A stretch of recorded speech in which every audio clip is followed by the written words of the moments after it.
Boa noite a todos, sejam bem-vindos ao segundo dia da 22ª Semana de Engenharia, Arquitetura e Urbanismo da Universidade do Vale do Paraíba, aqui em nome da direção da FEAL, da reitoria da universidade, da coordenação do curso de Arquitetura e Urbanismo. Eu agradeço aqui ao professor João Winteker de poder proferir essa palestra para nós, com um tema tão importante, que vai ser perspectivas de atuação profissional do arquiteto urbanista no cenário atual.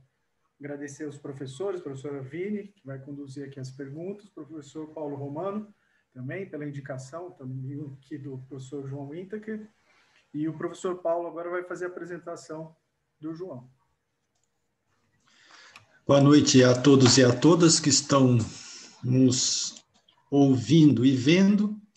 Eu já quero agradecer desde já, João, a sua presença aqui conosco e dizer que o professor João Sete Winteker Ferreira é professor livre-docente da Faculdade de Arquitetura e Urbanismo da Universidade de São Paulo, tendo sido graduado em Arquitetura e Urbanismo e pela FAUSP e em Economia pela Pontifícia Universidade Católica de São Paulo em 93, é mestre e doutor em Arquitetura e Urbanismo pela Universidade de São Paulo, e como professor universitário obteve no ano de 2005 o prêmio da melhor tese de doutorado pela Associação Nacional de Pesquisa e Pós-Graduação em Planejamento Urbano e Regional. E ele também é doutor honoris causa concedido pela Universidade de Lyon, Jean Monnet Saint-Étienne. E também é presidente da CPG, da Comissão de Pós-Graduação da FAUSP, atua como pesquisador sênior no Laboratório de Habitação e Assentamentos Humanos, o LabHab da FAUSP, é professor bolsista Produtividade CNPq nível 2 e é professor visitante de várias instituições da França. E também é autor do livro Mito da Cidade Global, o papel da ideologia na produção do espaço urbano, e organizador do livro Produzir Casas ou Construir Cidades, Desafios para um Novo Brasil Urbano, e também foi secretário municipal de habitação do governo Fernando Haddad em 2016. João, agradeço já desde já a sua generosidade de estar aqui conosco e mais uma vez estamos nos encontrando ainda que virtualmente. Outro dia me recordei que nossa jornada começou há 25 anos atrás, nessa caminhada do nosso encontro aí. Então a palavra está com você. Obrigado, Paulo. Boa noite a todas, todos. Muito obrigado pelo convite de estar aqui com vocês. Aqui não, aí com vocês na Univap.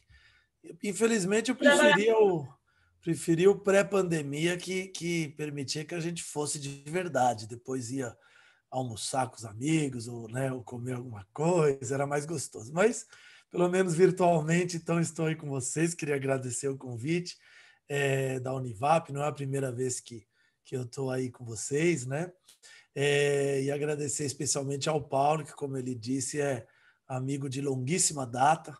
Eu diria até que amigo de primeiras horas como professor, quando eu comecei a ser professor tendo o Paulo como chefe. Por isso que eu acho que eu acabei seguindo essa carreira com tanta felicidade, porque eu tive um bom chefe para começar, que me mostrou bem o caminho. Então, é isso. É um prazer estar aqui com vocês. Bom, o tema que foi colocado aqui é um tema bastante instigante, para as perspectivas de atuação profissional do arquiteto e urbanista no atual cenário, E eu já queria dizer de cara que, para quem quiser depois ler um pouco do que eu vou falar, tem um artigo que eu escrevi no portal Vitruvius. É só escrever no Google Arquitextos, Arquitextos, depois escreve João Sete, que é meu nome, e já vai aparecer esse João Sete com 2 T's, ou João Winteker, tanto faz, vai aparecer esse texto. Chama Perspectivas e Desafios para o Jovem Arquiteto no Brasil. Qual o papel da profissão? Eu escrevi esse texto em 2011, mas, na verdade, muito pouco mudou desde então, E eu acho que ele ainda é bastante atual para fazer essa discussão que a gente vai fazer hoje, né? Eu começaria conversando com vocês um pouco com uma pergunta, né? Uma pergunta que é assim, quando a gente fala nas perspectivas da profissão, a primeira pergunta que vem é assim, qual é essa profissão? Né? O que é ser arquiteto e urbanista? Né? E eu acho que olhando para trás, a gente vai ver que no Brasil a ideia da atividade de arquitetura e urbanismo ela vem sofrendo uma redução, né? Ela vem sendo vítima de um reducionismo, né? Ela vem sendo limitada no espectro de possibilidades, né? Dentro do qual os arquitetos urbanistas e também os engenheiros civis, os engenheiros urbanos, os engenheiros ambientais podem, né, e devem atuar. Isso se deve a várias coisas, né? A primeira razão é que na nossa sociedade atual, não só no Brasil, mas no mundo todo, que é a sociedade regida economicamente pelo capitalismo, os parâmetros que movem o que eu chamaria de uma sociabilidade dentro do capitalismo são parâmetros marcados pelo fator que é o mais importante, que está na base, na estrutura do próprio funcionamento do sistema, que é o consumismo individualizado, né? E o consumismo como motor de um sistema que é um sistema marcado, vamos dizer assim, pela mercadoria, né? Pelo materialismo da mercadoria. Na verdade, existe um motor para que tudo isso seja assim, né?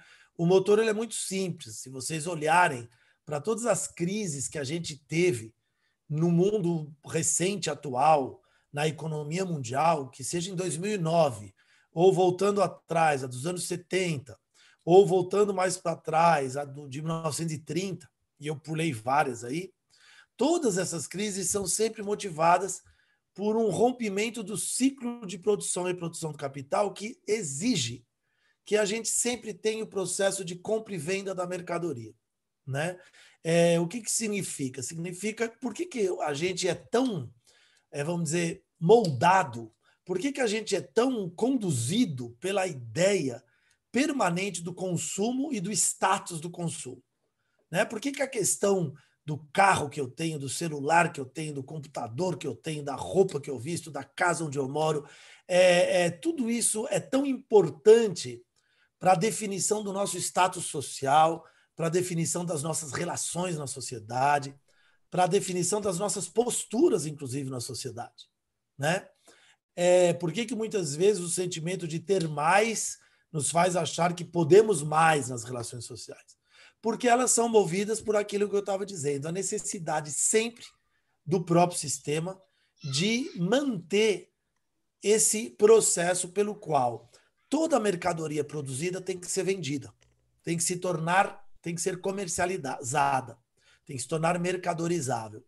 Isso é importante a gente entender, porque se, na verdade, todas as crises que eu falei que aconteceram, elas se deram justamente por um rompimento nesse ciclo.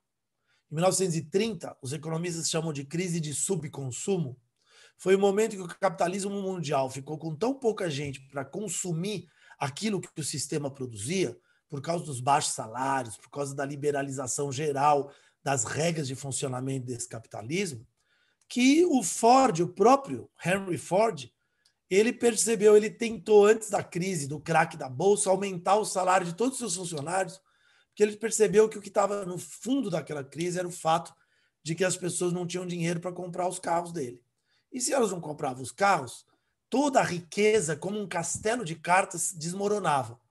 Porque ele, ao invés de ele ter dinheiro que ele reinvestiria na produção e no ciclo produtivo do capital e da indústria, ele ia ter centenas de carros parados que iam virar sucata.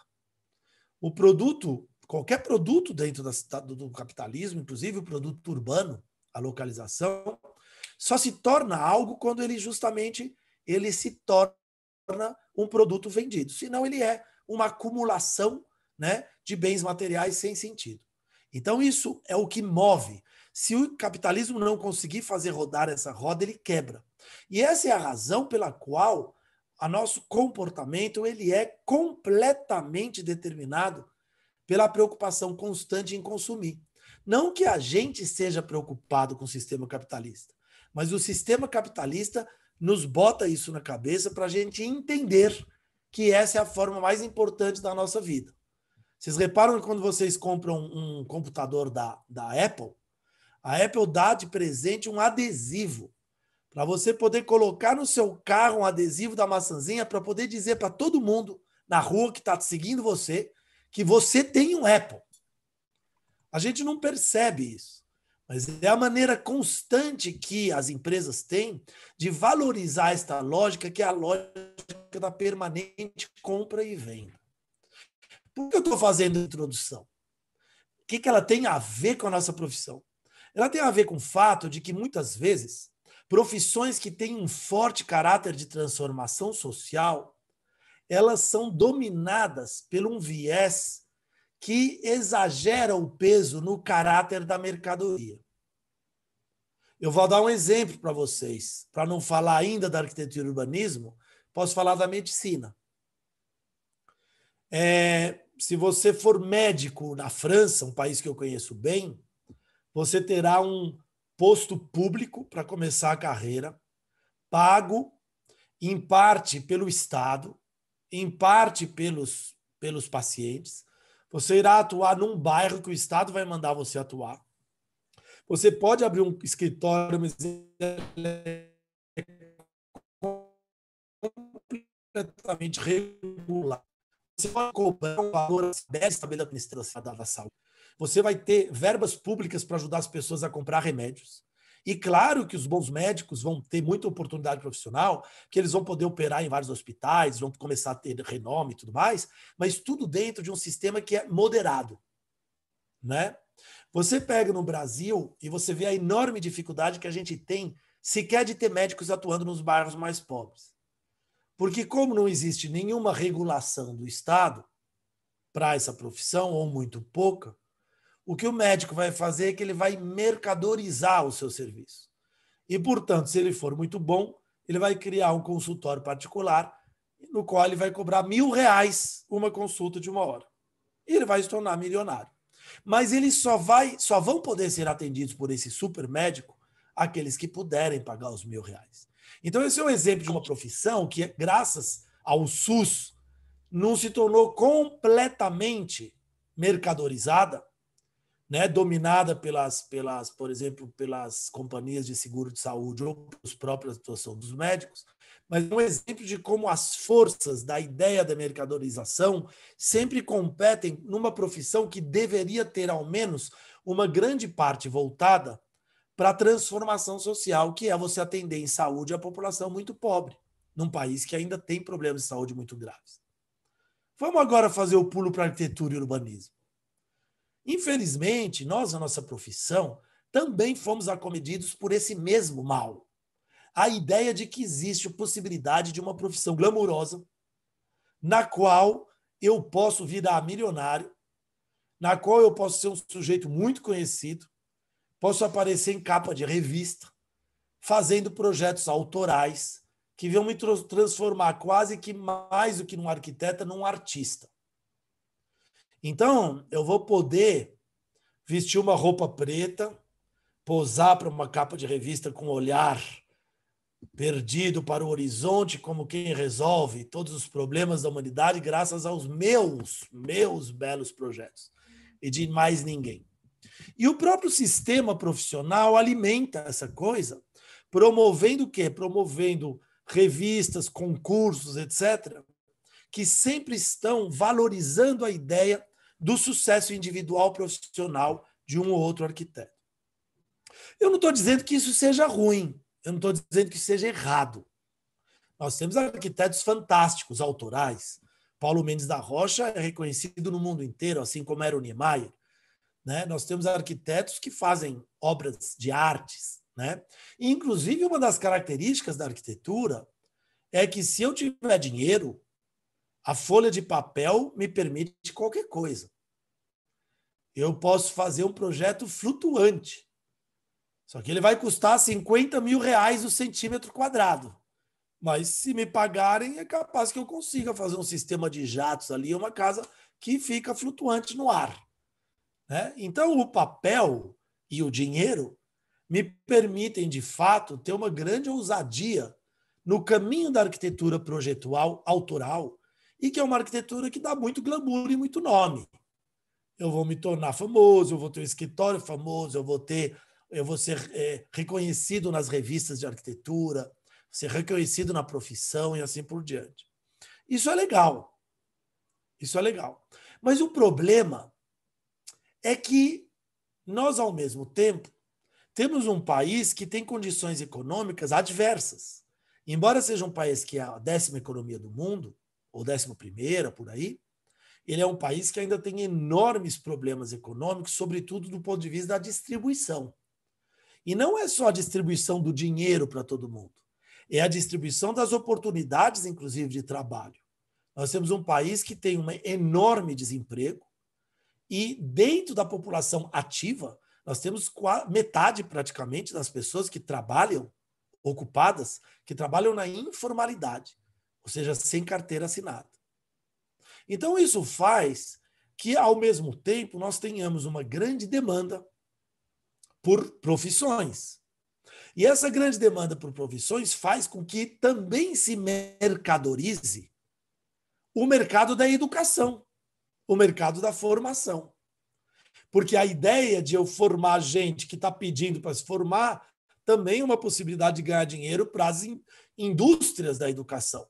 Hoje nós temos aí alguns grupos educacionais que são gigantescos, né? Que reúnem aí faculdades no Brasil inteiro, tal. São verdadeiras indústrias. Então, eles veem também a ideia da profissão, da formação profissional, pelo viés da mercadoria, comprar e vender. Por isso, muito rapidamente, como nós não temos no Brasil uma regulação do Estado, como a característica do Brasil é o que a gente chama do patrimonialismo, que é um Estado fraco, um Estado que trabalha muito mais para os interesses dos grupos dominantes do que para o conjunto da sociedade. Esse Estado, por exemplo, ele não regula, né, a economia. E ao não regular, ele não regula nada. Não regula as profissões, não regula a própria abertura de escolas. Então, eu não sei se vocês sabem, mas o Brasil é o país do mundo com o maior número de escolas de arquitetura. O Paulo sabe melhor do que eu, mas eu acho que nós passamos hoje em dia de 800 e tantas escolas de arquitetura no Brasil. Isso significa que só na cidade de São Paulo eu tenho cerca de 1.500 arquitetos que se formam por semestre. Aí eu pergunto, vai ter capa da revista Projeto? Vai ter concurso para 1.500 arquitetos ganharem ou virarem arquitetos de renome por semestre? Não vai. Não vai ter. Mas eu fiz uma pesquisa em 2012, 2011, em que eu peguei durante 6 meses as revistas de arquitetura Projeto e AU, que na época eram as principais. E daí eu vi que 65% dos projetos que tinham sido apresentados nessas revistas eram projetos autorais de mercado, seja comerciais ou a maioria residenciais. Né? Então, o que acontece? Isso mostra o quê? Mostra que o interesse da profissão está voltado para esse caminho. Só que acontece que nós não temos espaço. Seria maravilhoso se a gente tivesse. Seria maravilhoso que todos nós pudéssemos ter escritórios concorrendo entre si, todos eles com trabalho, para poder entrar no que a gente chama na arquitetura de mercado. A arquitetura de mercado ela é muito importante. Ela é muito importante. Mas ela não consegue ter espaço para receber o conjunto de profissionais que se forma no Brasil, porque é muita gente. E, além do mais, nós temos um outro problema. No mercado da produção habitacional, a arquitetura não é exatamente uma profissão obrigatoriamente bem vista ou utilizada. Acho que muitos de vocês devem fazer estágio, talvez, em construtoras, vocês vão verificar que nas construtoras nem sempre os arquitetos são, às vezes nem tem arquiteto, né? Às vezes são engenheiros civis que fazem o serviço e que fazem bem até, né? Então, a arquitetura ela precisa de uma demonstração de uma capacidade de fazer algo mais nesse mercado. E esse algo mais, o que é? É algo mais que o arquiteto faz e o engenheiro não faz, assim como o engenheiro tem coisas que ele faz que o arquiteto não faz. O que o engenheiro faz? O engenheiro se lança e é capaz de elaborar cálculos estruturais, de materiais, de projetos de obra, né, de processos produtivos, etc. e tal, que são fundamentais. Por isso que os arquitetos e os engenheiros, durante muito tempo, você pegar o Niemeyer, pegar o Paulo Mendes, trabalham sempre de par, né? O que é o papel do arquiteto? O papel do arquiteto é, em cima desse conhecimento que lhe permite dar uma segurança do ponto de vista construtivo, do ponto de vista de materiais, é ele se desdobrar para romper os desafios que são colocados do ponto de vista de trazer soluções criativas, soluções plásticas e soluções que sejam criativas do ponto de vista também tecnológico, do ponto de vista do preço, do ponto de vista... Então, vocês tiveram, por exemplo, acho que uma palestra com uma turma muito boa de assessorias de mutirão, né? Que são arquitetos que se especializaram em ficar encontrando soluções para fazer boa arquitetura de maneira barata e que seja construída pelas pessoas, né? Então, esse é o desafio. O desafio é pensar, quebrar a cuca em torno do desafio que ninguém sabe como resolver, que não é só o desafio construtivo, mas é o desafio dessas soluções para viabilizar a moradia ou qualquer outro tipo de construção, né? Muito bem. O que acontece, portanto, é que a gente tem uma tendência a fechar o nosso horizonte, a perspectiva de atuação naquilo que é o mercado. Só que o mercado da arquitetura tem esses dois problemas. Primeiro, as próprias empresas de construção nem sempre contratam, então ele não significa que tudo que está sendo construído aí precisa de arquiteto. Então nós já temos uma redução grande do mercado. E a segunda redução grande do mercado é que o mercado da construção que contrata arquitetos, ele na verdade atua no Brasil numa parcela do território que é muito pequena, numa parcela das cidades que representa 20%, 30% do território. Porque a maioria, os 50%, 60% do nosso território, são áreas de classe média, média baixa e baixa, que foram autoconstruídas e que raramente têm a participação dos arquitetos. Então, diante disso, o nosso campo de atuação é extremamente restrito. Se a gente pensar a arquitetura somente dessa forma. E isso, no meu entender, gera uma grande ansiedade nos jovens que fazem arquitetura, porque muitas vezes eles ouvem e veem exemplos de coisas que eles percebem que serão difíceis de atingir. Não porque eles não sejam capazes, não porque eles sejam ruins, mas porque há uma competitividade de mercado nessa profissão para atuar nesse segmento restrito que é impossível de ser resolvida. Então, não adianta. Você tem 3 gênios e lugar para 1, 2 gênios vão cair fora, mesmo que eles sejam gênios. Então, nós estamos num momento em que o país precisa, e o Brasil precisa, começar a olhar para esse campo profissional de uma maneira um pouco diferente. Sobretudo quando a gente percebe que acontecem algumas coisas.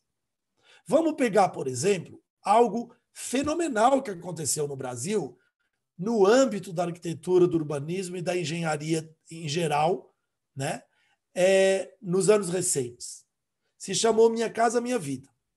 Assim como o BNH foi um momento importante, o Minha Casa Minha Vida, vou entrar aqui no mérito, se for bom, se for ruim, isso, aquilo. Ele, numericamente, ele produziu cerca de 4 milhões de unidades, 3,7 milhões de unidades habitacionais, das quais mais ou menos 2 milhões para para a média baixa e mais ou menos 7 milhões para de unidade muito baixa, de baixa de renda muito baixa.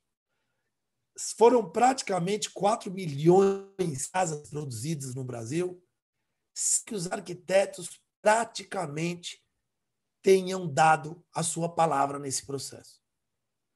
Isso mostra que existe um campo gigantesco de atuação em que nós não estamos presentes, em que o CAL não se fez presente, o IAB, apesar de tentar, tal, também não se fez presente, e que produziu sem perguntar nada para os arquitetos. Vamos comparar com os anos 50, quando ia se fazer habitação social no Rio, se chamava o Rei Di. Quando ia se fazer Brasília, e se fazia um concurso, chamava o Rino Leves, chamava o Lúcio Costa, se chamava o Niemeyer. Quando os arquitetos tinham trânsito direto nas grandes decisões, né, de política urbana e habitacional no país. E vamos comparar hoje em dia, em que você tem um fenômeno do tamanho do Minha Casa Minha Vida, com uma participação quase que insignificante dos arquitetos urbanistas. Então, a verdade é que, eu não sei se na Univap vocês recebem intercambistas de fora, que vem da Europa em geral, recebem. Então, eu vou dizer uma coisa, vocês vão confirmar para mim, porque eu posso apostar que é isso que acontece. Quando chega um intercambista que vem da Alemanha, da França, da Inglaterra, o cara chega e ele olha e ele fala: eu quero trabalhar com favela. Por que isso? Porque a formação que ele teve é uma formação que mostrou para ele um campo de ação profissional que, antes de dizer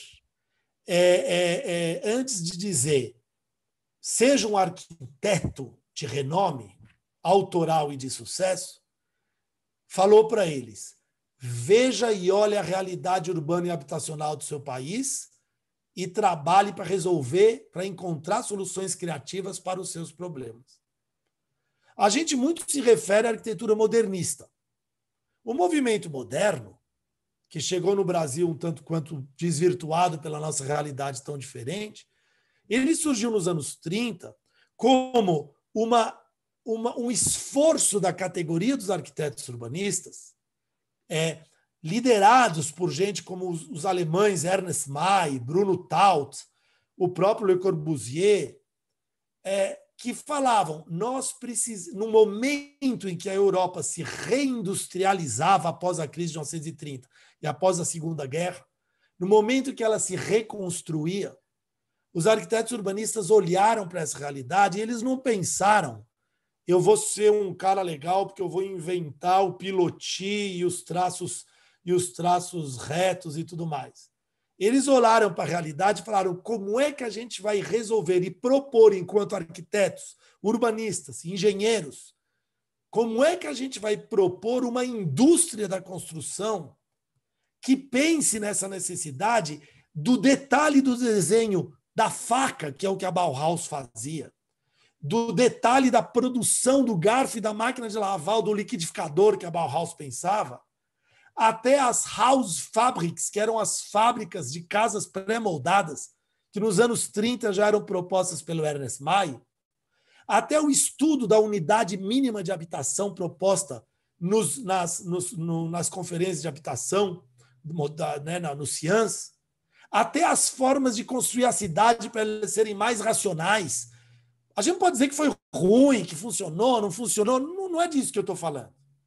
Eu estou falando do ímpeto, eu estou falando do movimento que levou a arquitetura e urbanismo e a engenharia naquela época a responder a uma realidade, a uma necessidade de realidade. Ou seja, a questão é, quando você olha para a realidade, a sua formação como arquiteto eu estou sendo formado para olhar um problema e trazer soluções criativas na minha área técnica para esse problema. Só que no Brasil a nossa formação é muito mais assim: eu estou formando os alunos para eles serem arquitetos de renome. Não é esse o objeto. O objeto é olhar para a nossa realidade, como faz o alemão intercambista quando ele chega. Ele olha para aquilo e ele fala: meu Deus, aqui existem mares de cidades em que precisa de arquitetos. E cadê os arquitetos? Os arquitetos não vão. Os arquitetos não vão. Só que o problema é que a gente precisa, porque a nossa profissão é uma profissão que, nas áreas de conhecimento, ela está definida como uma profissão dentro das ciências sociais aplicadas. Ela é uma profissão voltada para a sociedade. Vocês não sabem disso, mas ao se formar arquitetos urbanistas, vocês se formam sociólogos aplicados, né? Aqueles que têm uma profissão técnica que é aplicada às relações sociais. Então, nós temos como obrigação a de ampliar a nossa visão para entender que existe um mercado gigantesco de coisas para serem feitas. Na área da tecnologia, na área ambiental, né? Porque o que precisa é refletir sobre o que a gente pode fazer para solucionar isso. Isso traz duas questões que eu vou falar para já me encaminhar aqui para o final. Já estou falando há uns 20 minutos, né? 25 minutos. Que é o seguinte. Primeira questão. Desculpa eu falar isso para vocês. Não desistam. Mas a arquitetura e o urbanismo é uma das profissões mais complexas e difíceis que existem. E por que ela é mais complexa? Porque se a gente abrir o nosso campo de visão para tudo aquilo sobre o que ela pode atuar, a gente, para ser bons arquitetos e urbanistas, e eu junto sempre essas duas palavras, porque nenhum arquiteto pode ser só arquiteto. Se ele for um arquiteto que isola o seu pensamento profissional às quatro paredes do lote, muros do lote, ou às 4 paredes da casa para fazer um projeto de interiores, ele será um péssimo arquiteto ou arquiteta, porque não está vendo que qualquer coisa que ele faça tem um impacto nas relações sociais, no ambiente construído e na cidade. Aliás, ele só pode ser arquiteto porque existem as relações sociais, porque nós produzimos projetos em lotes, e os lotes eles só estão lá porque existe cidade. E a cidade só está lá porque existe o Estado e a sociedade para produzir a cidade enquanto tal. Né? Então, nós temos que entender isso. E aí, se a gente olhar para esse vasto campo, nós vamos perceber que, para sermos bons arquitetos e urbanistas, nós precisamos entender um pouco de engenharia construtiva, mas não demais, porque ainda bem que nós temos a parceria com a engenharia civil e com as outras engenharias. Né? Nós precisamos entender de engenharia ambiental, porque a gente vai trabalhar com forte impacto sobre o meio ambiente. Nós vamos trabalhar com questões de meio ambiente.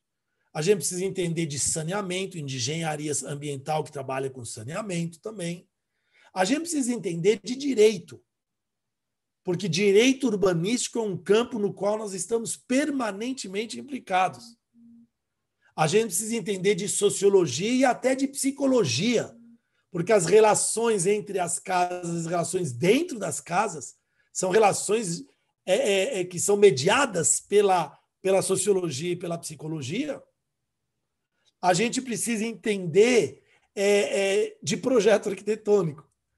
A gente precisa entender de um conjunto de economia, porque a cidade é produto de uma dinâmica econômica. Então, o conjunto de saberes que constitui a profissão do arquiteto urbanista é gigantesco. E isso faz com que ela seja, portanto, uma das disciplinas mais difíceis de se formar. Mas, por outro lado, por sorte, é uma das mais instigantes, porque ela nunca se esgota, porque ela sempre terá coisas para ser aprendidas. Não adianta, vocês acham que vocês se formam sabendo tudo e aí vocês nunca trabalharam com saneamento. Aí aparece uma oportunidade de trabalho que é para trabalhar num loteamento que está numa área de fragilidade ambiental, que precisa estudar os impactos ambientais, precisa estudar como é que vai ser a coleta de saneamento. E aí você fala, meu Deus, e agora? Agora eu vou ter que estudar direito urbanístico, vou ter que estudar engenharia ambiental, saneamento, senão eu não vou conseguir. Engenharia de transportes, e assim vai. A segunda coisa que eu ia falar é que nós temos desafios incríveis. Esses desafios, eles são, por exemplo, vou dar 2 exemplos para vocês. O primeiro, 2 exemplos relativos a uma área que eu atuei, né, quando eu fui secretário de habitação. Um dos desafios que a gente tinha é a questão das milhares e milhares de pessoas, milhões, na verdade, que moram em áreas frágeis ambientalmente, né? Então, nas mananciais de São Paulo, no dique de Santos e São Vicente, no Banhado, né? Como é que a gente pode fazer? Porque a solução simples é a solução de falar assim, não, chega lá na área dos mananciais de São Paulo, tira todo mundo, os ecologistas vão falar assim, aquilo lá é reserva ambiental, tem que ser preservado, vamos tirar. Então, tá ótimo. Como é que você faz? Você pega 1,5 milhão de pessoas e bota dentro de um ônibus? Aliás, 1,5 milhão de pessoas não, porque eu acho que é 1 milhão de unidades, que não é 1,5 milhão de pessoas, eu acho, que moram nos mananciais. Bota dentro de... Quantos ônibus? Eu mando para onde os ônibus? Eu fabrico cidade para receber essa turma? Eu não resolvo, não dá mais para resolver. Então, eu deixo. Então, quando eu era secretário, eu comecei, não deu tempo de continuar, a criar um departamento exclusivo para pensar como é que a gente pode trazer soluções inovadoras para isso. Será que a gente tem que construir as casas em pilotis para elas não afetarem? Será que existe uma tecnologia de saneamento que possa ser sustentável e que possa permitir que tenha alguma moradia nas áreas mananciais sem tanta poluição? Será que isso é o papel dos arquitetos urbanistas? Eu vou dar o segundo exemplo. Eu tinha uma vez, eu conversei com um cara que produzia casas para Minha Casa Minha Vida. E ele produzia um dos maiores produtores de casas do Minha Casa Minha Vida. E ele produzia aqueles predinhos de 4 andares, né, em Hzinho, com telhadinho, tudo igual. E eu falava para ele, você precisa melhorar isso. Não dá, fica todo mundo igual, amontoado nesses prédios. E ele falava para mim, não, eu não posso. Eu não posso porque assim, eu uso uma forma de concreto deslizante, que me permite fazer o primeiro andar deslizar, o segundo, o terceiro, o quarto, e eu faço um predinho desse de 4 andares em 15 dias. E eu não tenho, é caríssimo, essa é a tecnologia que eu tenho, e não é você que vai me fazer mudar. Eu falei para ele, você tem arquiteto na sua equipe? Ele falou, por quê? Eu falei, porque é para eles que você tem que dar essa forma e falar assim, meus amigos, tem um desafio, que é o que a profissão de vocês, para a qual foi criada. Me inventem um jeito de fazer outras tipologias habitacionais com essa forma deslizante que faz em 15 dias. Quebrem a cuca. Isso que é a nossa profissão. A nossa profissão não é se acomodar com o mercado existente, que, aliás, dá muito pouca bola para o arquiteto. A nossa profissão é olhar para o futuro, olhar para o país que a gente tem e encarar com muito entusiasmo os enormes desafios que a gente tem pela frente e que fazem que, talvez, no Brasil hoje, a profissão que tem mais trabalho para fazer é a nossa. É isso. Muito obrigado.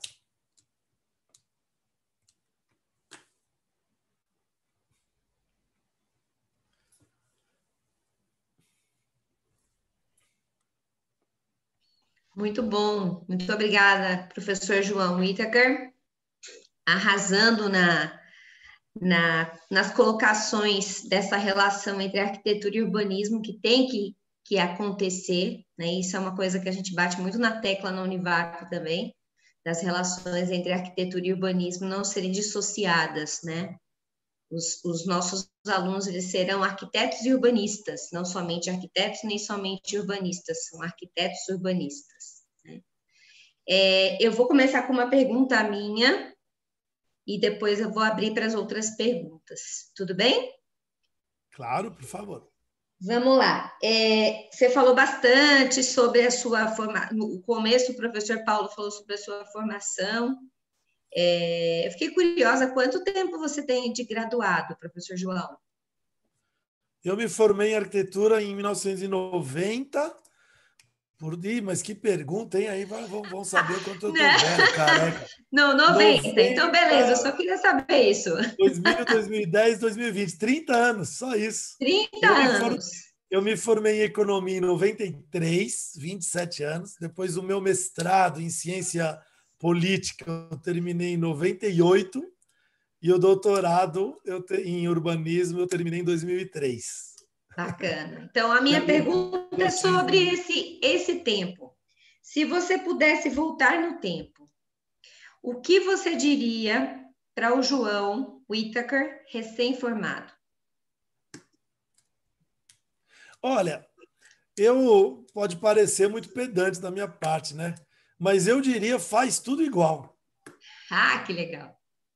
Porque, na verdade, eu tive a felicidade de fazer uma escolha que agora eu defendo como uma opção. Mas eu vou ter a honestidade de falar para vocês que o que eu hoje defendo como opção, na época não foi uma opção tão consciente. Na época foi mais um acaso. O que eu defendo hoje como opção, e eu falei aqui, é a necessidade da gente ter uma opção ampla, da gente buscar conhecimentos em todas as áreas tão diversas quanto as que eu falei. Quando eu estava na graduação, a verdade é que eu era alguém que não era muito convencido se eu queria ser arquiteto. O que me incomodava muito era justamente esse caráter da arquitetura autoral. Eu estudava na FAU, eu tinha alguns professores que eram grandes nomes da arquitetura autoral e que meio que faziam a cabeça nossa de que o sucesso na profissão era eu colocar uma lâmina no bolso, andar de mocassim e ficar com traço trêmulo desenhando por aí as paredes que cantam e os pilares que voam, os pilares que cantam e assim por diante, né? E eu me incomodava demais isso, porque na verdade, eu tive uma coisa muito peculiar, que eu passei toda a minha juventude, aliás, minha infância inteira, até os 15 anos, e depois eu voltei para cá, e depois ainda fui embora de novo mais 1 ano e meio, fora do Brasil, porque meus pais eram exilados do golpe de Estado no Brasil e da ditadura, que muita gente nem lembra que existiu, ou alguns aí vêm lembrando como se tivesse sido uma coisa boa. Eu posso dizer para vocês que não foi boa, que muita gente morreu, gente próxima, era perseguida, era presa, não se sabia como nem quando, sumia, desaparecia. E os meus pais, o meu pai, que era diretor da reforma agrária do governo do João Goulart, o meu pai teve que sair do país e eu tive toda a minha infância, portanto, viajando, né? Basicamente na França e também no Chile. E na França eu aprendi uma outra visão em relação à preocupação com a questão social em geral. E eu acho que é por isso que, quando eu fui fazer a faculdade aqui, eu me incomodei com isso. E eu buscava, portanto, outras coisas e eu não estava nada convencido. E por não estar nada convencido, é que eu prestei, além de arquitetura, economia. E eu fui fazendo, porque eu não sabia muito, fui levando. Quando eu terminei a arquitetura, na verdade, já tinha decidido que era isso. Mas eu já tinha feito à noite lá, o maior esforço, pagando, meu pai pagando a faculdade, a PUC. Eu já estava quase acabando. Falei, bom, agora também não vou jogar isso no lixo, nem fazer esse, sei lá, desfogo meu pai, deixa eu terminar esse negócio. Eu virei economista. E aí eu já tinha percebido que o fato de eu ser economista me ajudava muito a entender o urbano. E eu falei, puxa vida, se eu for fazer ciência política, eu vou aprender mais ainda sobre o urbano. Eu fui fazer o mestrado em ciência política. Foi quando eu conheci um sujeito chamado Paulo Romano, e que me contratou para ser professor de arquitetura no momento que eu nem sabia se eu queria ser arquiteto mais, ou se eu ia ser cientista político. Então, na verdade, essa formação múltipla, ela ao longo do tempo foi se tornando uma vantagem para mim, não uma desvantagem.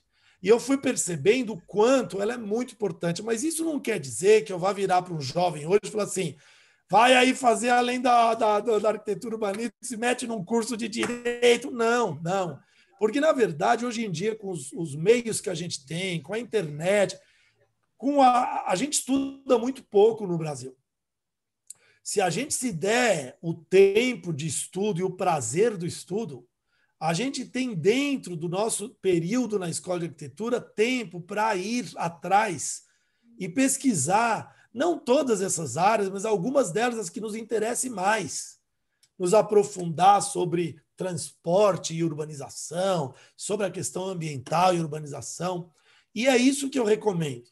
Eu acho que todo jovem estudante de arquitetura tem que buscar ampliar o seu horizonte de conhecimentos na fase de aprendizado e de formação ainda.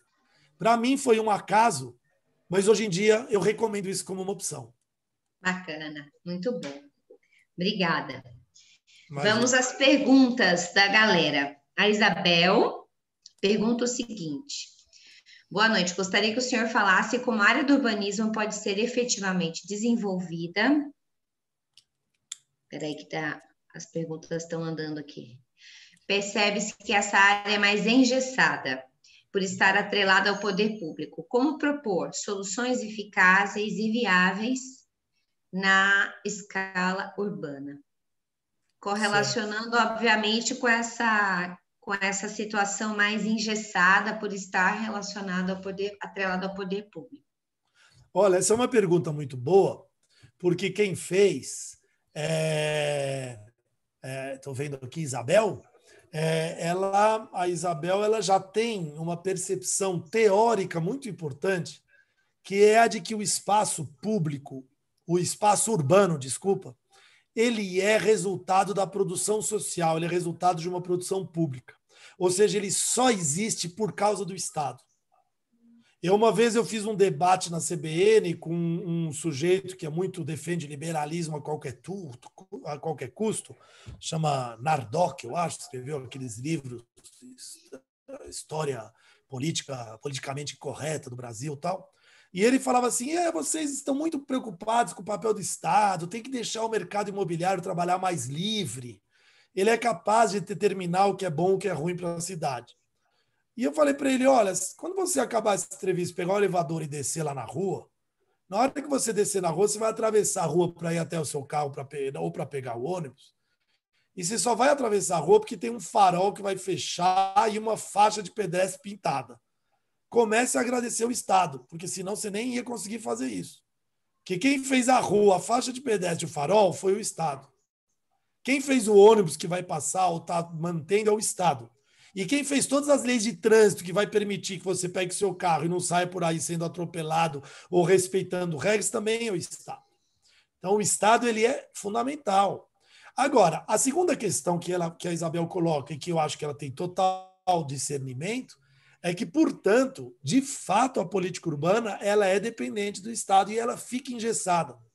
Então, a pergunta é, não como a gente pode fazer coisas alternativas, porque, claro, também tem isso. Tem empresas que vão na área do urbanismo, que propõem coisas, participam de licitações, etc. e tal, mas isso tem um certo limite, porque eu, como empresa, eu não vou fazer uma linha de metrô que custa 100 milhões de quilômetros, de dólares o quilômetro. Nem uma estação de tratamento de esgoto. Né? Então, na verdade, como é que a gente desengessa? Essa é a questão.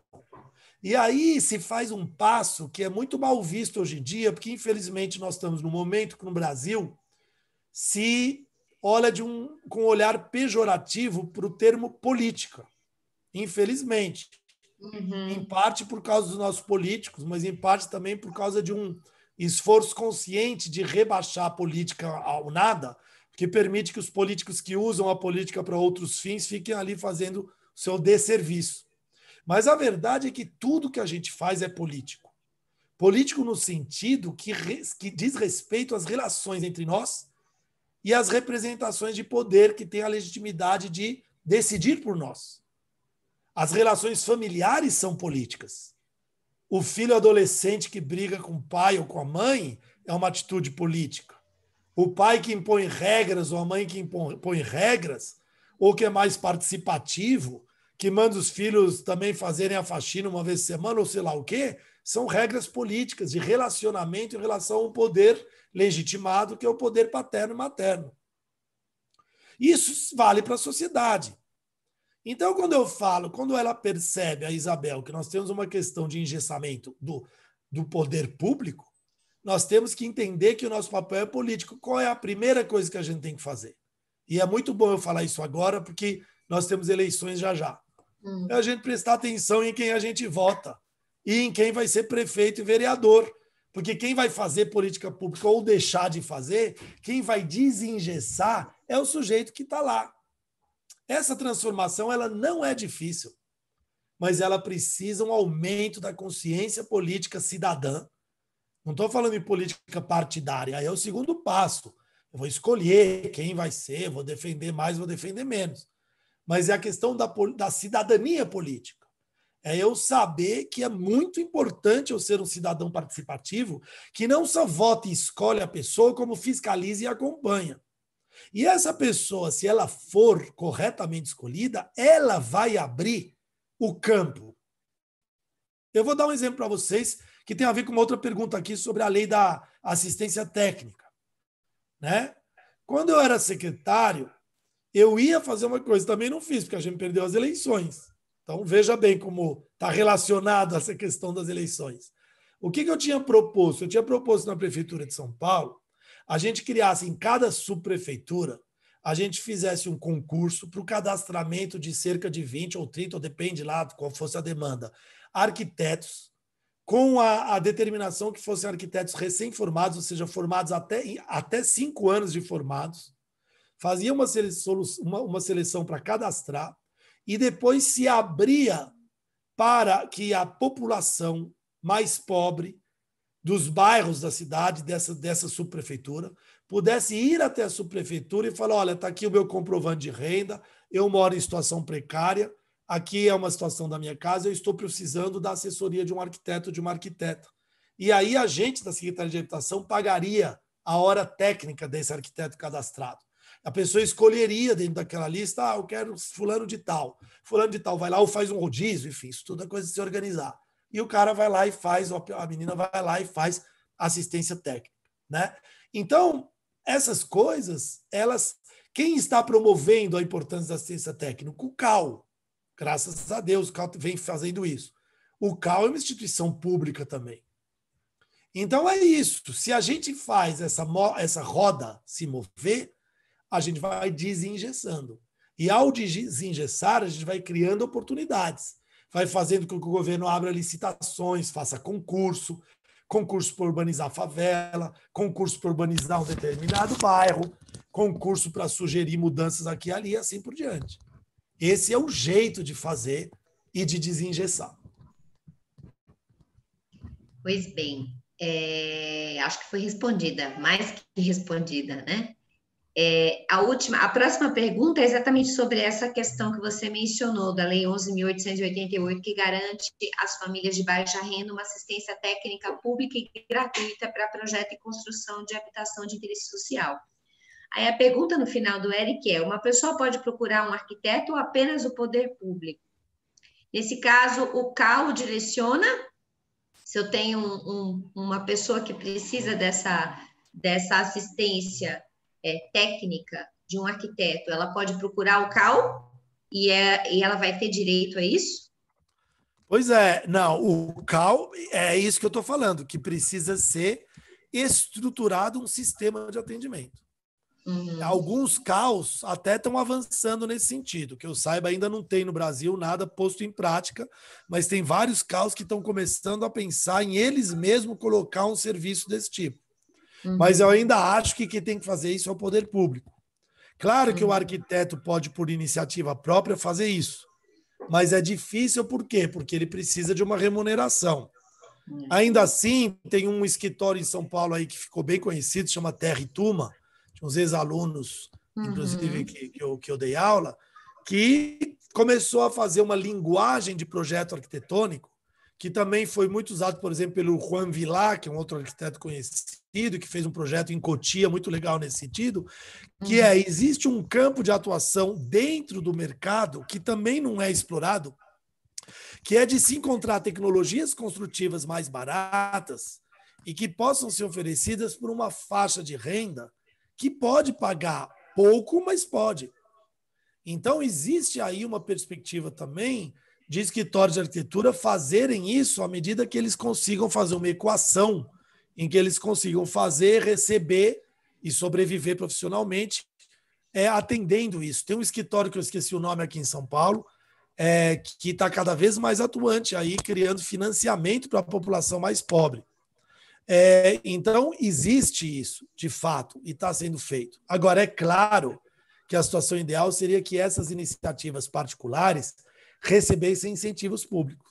Que você tivesse o Estado chegando e falando assim, olha, quem for fazer isso, nós vamos dar uma complementação, nós vamos isentar o pagamento do CAU anual, nós vamos isentar, por exemplo, isenta a RRT, o pagamento de RRT para quem fizer assistência técnica e assim por diante, né? Tomar muito cuidado também para não ficar parecendo assistencialista, né? Exato, claro. Arquitetura assistencialista, que não é esse o objetivo, né? O Pedro faz uma afirmação aqui, não tem pergunta, pelo que eu entendi. Ele faz um desabafo. Fala que a maioria das pessoas hoje quer ser famosa, que fica a imagem pessoal é mais importante. É isso mesmo. Faz parte, né? Faz parte da vida isso. A Lúcia faz também uma afirmação e depois ela pergunta. Ela fala que a população, em especial, a menos favorecida economicamente, não tem acesso à moradia, consequentemente não tem direito à cidade. Dentro deste contexto, a arquiteta urbanista Maricato menciona que esse problema está relacionado com o analfabetismo urbanístico. Gostaria de saber como é possível combater esse problema. Nossa, essa é uma excelente pergunta. Discussão para 3 semanas. Mas é uma excelente pergunta. É uma excelente pergunta. Com certeza. Porque, na verdade, nós também temos uma outra questão, uma outra tendência que eu não cheguei a falar, porque ficaria muita coisa a falar, mas é bom ter lembrado, que é um pouco uma questão de que a gente, como todas as profissões, discute os nossos problemas da nossa profissão dentro da nossa bolha, com o linguajar da nossa bolha. E é muito difícil porque as pessoas, muitas vezes, não têm a percepção do que é a qualidade arquitetônica e urbanística. Tá certo?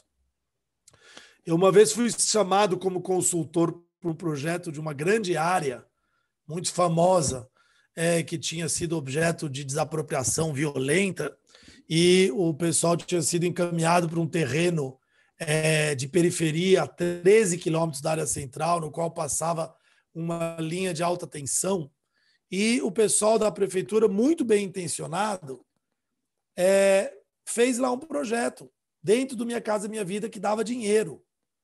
E achou que tinha resolvido o problema, quando, na verdade, construiu um bairro que eram 1.500 casinhas de cachorro uma do lado da outra, amontoadas longe de tudo e sem nenhuma urbanidade.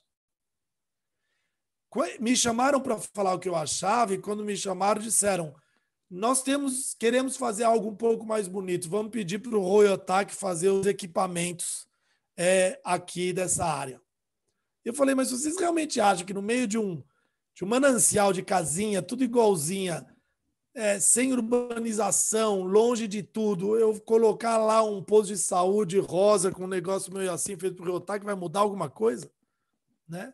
O que eu queria destacar é que essa discussão não se deu com gente que tinha má fé, não se deu com gente que não queria resolver o problema, se deu com gente que acreditava piamente que aquela solução arquitetônica era boa. Isso me fez perceber, por algum acaso era por aí essa consultoria que eu fui fazer, mas enfim, isso me fez perceber isso que a Hermínia chama de analfabetismo arquitetônico e urbanístico. É que a gente precisa ensinar também para as pessoas o que é qualidade urbana, o que é qualidade arquitetônica. Eu tenho outro exemplo, que é um exemplo caseiro. Eu não sou lá muito arquiteto de projeto, né? Mas eu gosto de desenhar, de projetar. E eu fiz uma reforma na minha casa. E a minha mulher é psicóloga.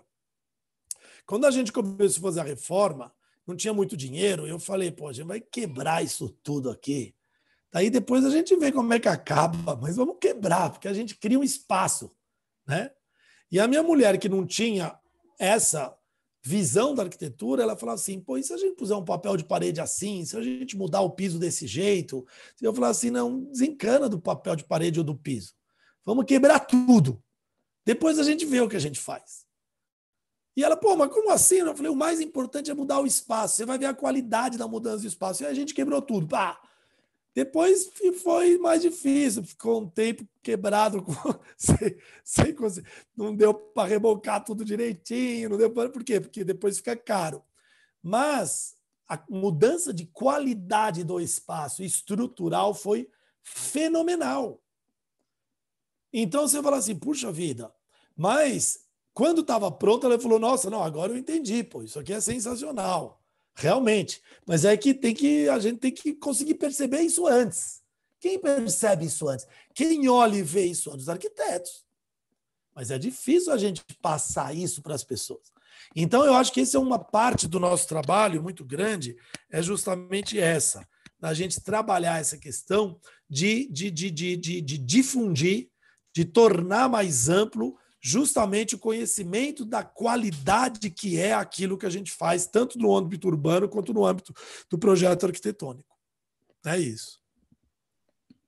Muito bom. Até porque se um arquiteto que tem esse ranço de ser arquiteto autoral, ele acaba não querendo compartilhar as ideias, né? Às vezes até com o próprio cliente, ele não quer compartilhar as ideias, ele quer que aquilo seja feito do jeito que ele desenhou e acabou, né? Não fica se justificando, nem explicando como é o projeto, né? Eu acho que isso é essencial, fazer com que os nossos clientes, sejam eles a cidade ou os nossos clientes particulares, eles entendam o projeto, né? Eles participem, a coparticipação, a cocriação, né?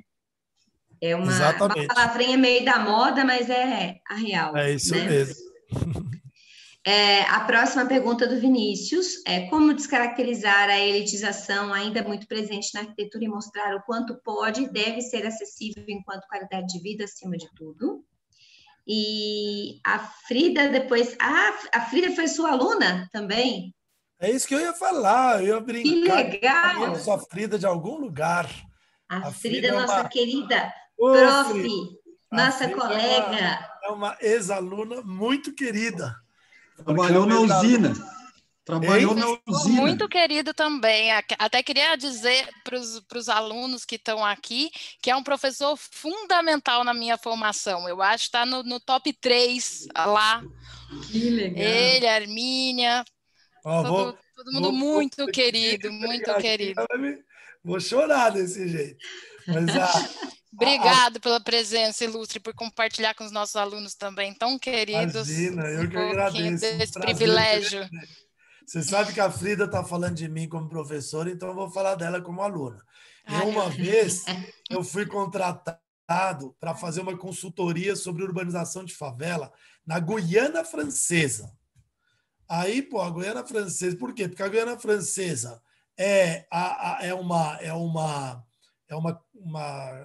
não é colônia, é um território francês. Essa aqui é a minha filhinha. Fala, oi, eu tenho 80 e tantas pessoas te olhando aqui.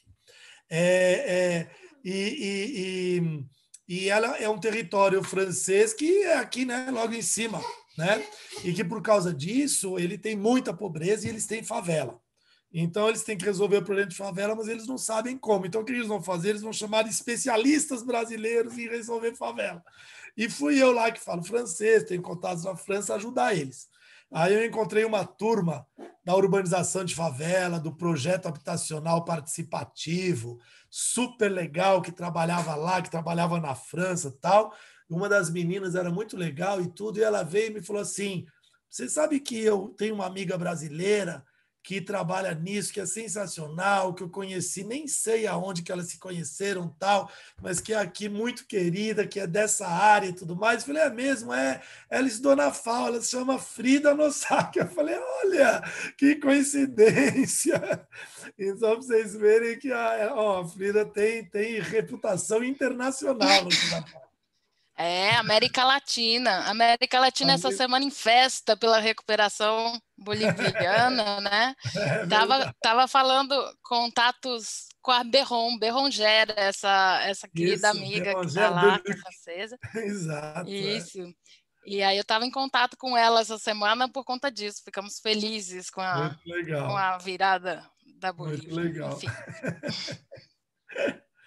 Os grandes encontros, né? Faculdade é isso, universidade é isso, é encontro, né? Os encontros. Então, o Vinícius pergunta isso, né? Como descaracterizar a elitização da arquitetura, né? Mostrando que a arquitetura, na verdade, ela deve ser acessível e faz parte da qualidade de vida. E a Frida pergunta, agradece a sua presença, como ela já fez antes. Gostaria que você comentasse sobre as ações de organizações civis, tanto para soluções habitacionais, por exemplo, a experiência das cooperativas habitacionais uruguaias, e os movimentos de moradia presentes, que com muita luta conseguem viabilizar algumas coisas no Brasil. Quanto outras abordagens, por exemplo, os movimentos como a cidade precisa de você. Ficou claro ou está meio confusa a pergunta? Ela tá eu estou lendo aqui também. Ah, legal. Bom, a pergunta do Vinícius é um pouco tudo que eu falei, né? É a gente difundir um pouco essa lógica de pensar que eu acabei de falar. Na verdade, eu acho até, na verdade, que essa deselitização da arquitetura ela vai ter que ocorrer, queiramos nós ou não. Ou, na verdade, ela já está ocorrendo, queiramos nós ou não. Porque não tem jeito, gente. Tem uma hora que um monte de arquiteto vai falar, meu amigo, se eu ficar esperando ganhar um concurso para virar famoso, eu vou ficar esperando, a não ser que eu ganhe na loteria, porque ganhar concurso é um pouco ganhar na loteria, né? Porque cá entre nós, você pega um concurso aí de arquitetura público, vamos ser sinceros, você pega os 4 melhores projetos, os 5, os 10 melhores projetos, são todos muito bons. Qualquer um ganha por uma firula, né? Do júri, por uma coisa aqui, ali. É muito subjetivo, ao mesmo tempo que é objetivo, é muito subjetivo. Então, eu acho que pelo número de arquitetos que a gente tem, isso é uma coisa boa do fato da gente ter 800 escolas de arquitetura, é que a gente vai ser forçado a ampliar esse campo de atuação e a gente vai ser forçado como a gente já está sendo. Por outro lado, eu acho que tem também uma outra coisa, que é a esperança em vocês aí que estão vindo na geração dessa juventude toda, que começa a perceber que o caminho que a gente trilhava no Brasil de 1500 até talvez hoje em dia é um caminho que se esgotou, o que, aliás, explica talvez a polarização que a gente esteja vivendo. Uma polarização que é devido ao fato de que é uma sociedade que não aguenta mais. Né? Então, vocês vejam que nos Estados Unidos você tem uma revolta que ganha o país inteiro porque o policial foi lá e matou, ajoelhando, um cara numa noite. Aqui a gente tem 23 mil jovens, 70% dos quais negros entre 18 e 25 anos, são mortos por ano, muitos dos quais por ações violentas, da polícia, ou do tráfico, ou do que seja. E a gente nunca teve nenhum décimo da mobilização que teve lá, né? Então, isso mostra que eu estou falando uma sociedade que está se despedaçando. Olhem o Rio de Janeiro hoje em dia. Não dá, chega uma hora que não dá mais. Então, nós estamos num momento de inflexão, e eu acho até que o coronavírus, de certa forma, ele talvez ajude a gente a perceber isso. Tomara que, pelo menos para isso, o coronavírus sirva. E não só para matar, né, o quanto matou de pessoas, com gente dizendo que isso não é nada. Com gente dizendo que é a vida. Né? Se morrer todo mundo é a vida, é coisas da vida. Né? Não dá para ser assim. Mas o que o coronavírus está mostrando é que nós estamos expostos por questões estruturais. Hoje já ficou mais do que claro no Brasil que o coronavírus mata exponencialmente mais a população pobre e periférica. E aí você vai perguntar por quê? Olha, não vou ficar aqui horas respondendo. Podia dizer, por exemplo, que a população mais pobre faz parte dos 50% que não tem trabalho assegurado porque é informal e não tem casa direito. Aí você vai falar para ele, faça o home office. Ele não tem nem home nem office. Ele vai fazer o quê? Não tem trabalho, não tem casa. Né? Agora, vamos ser mais simples. Vamos pegar 2 dos critérios usados pela Fundação João Pinheiro para definir o déficit habitacional brasileiro. Um deles é coabitação familiar e o outro é densidade exagerada no lar. Coabitação familiar, vamos traduzir, significa avós morando com netos. É a pior coisa para a contaminação do coronavírus. E o segundo, se vamos traduzir, significa muita gente morando no espaço pequeno, ou seja, impossível de se isolar. Junta esses dois, é uma bomba de coronavírus. Então, a questão urbana estrutural, ela é uma questão de saúde que agora explodiu e que necessitaria de atitudes drásticas que deveriam ter começado há 10 anos. Então, na verdade, a gente chegou no momento em que a deselitização ela vai se dar, queiramos nós ou não. É bom a gente se preparar para ela.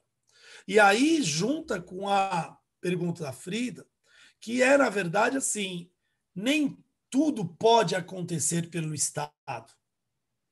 O Estado ele tem que fazer, e a gente tem que cobrar dele, sobretudo quando é política urbana. Mas o Estado ele tem que ser o organizador da organização social. Quando o Estado está ausente, a organização social, às vezes, se substitui a ele.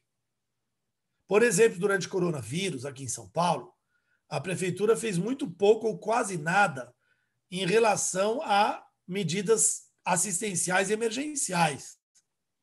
Levar comida, levar máscara, levar álcool gel, né? Coisas básicas que eram para fazer no combate primeiro ao coronavírus. Em vários bairros, como a Capela do Socorro, a Brasilândia, você teve organizações como a Rede Brasilândia Solidária, que se substituiu ao Estado para fazer um enorme trabalho de solidariedade para ajudar a fazer frente ao coronavírus. Né? Então, isso é uma questão muito importante. E isso precisa existir também quando o Estado está lá. Né? Quando eu estava na secretaria, eu insistia muito no fato de que no Brasil, se você pegar 80%, 90% das prefeituras, das gestões de prefeitura, elas tratam, ou do Estado, ou mesmo o governo federal, e o que dizer então do presidente Bolsonaro, tratam os movimentos sociais como inimigos, como bandidagem. Então, eu sou Estado, eu vou enfrentar o movimento social. Porque ele, por natureza, é o meu inimigo. Quando eu era secretário, eu dizia, gente, é o contrário. O movimento de moradia ele é meu aliado. Porque o nome dele é Movimento Organizado de Moradia. Portanto, nós precisamos da sociedade civil organizada numa sociedade que é uma verdadeira lástima de desorganização. E essa, vamos dizer, ação que a gente tem que fazer, ela tem que se apoiar em todos esses grupos, ONGs, assessorias, etc., que trabalham pela organização social. E aí a Frida pergunta um pouco a diferença, né, entre esses movimentos, porque, na verdade, tem tem vários perfis, né?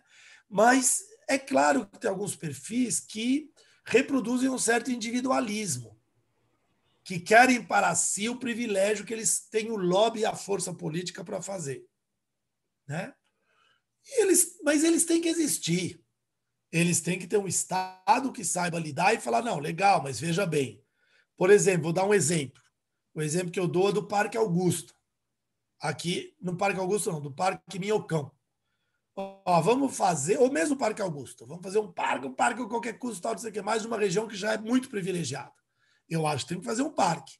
Mas não acho que tem que se gastar não sei quantos milhões ou dar em troca um terreno que vale milhões da prefeitura, se eu tenho tantos parques para fazer em lugares que não tem ou para fazer saneamento em lugar que não tem.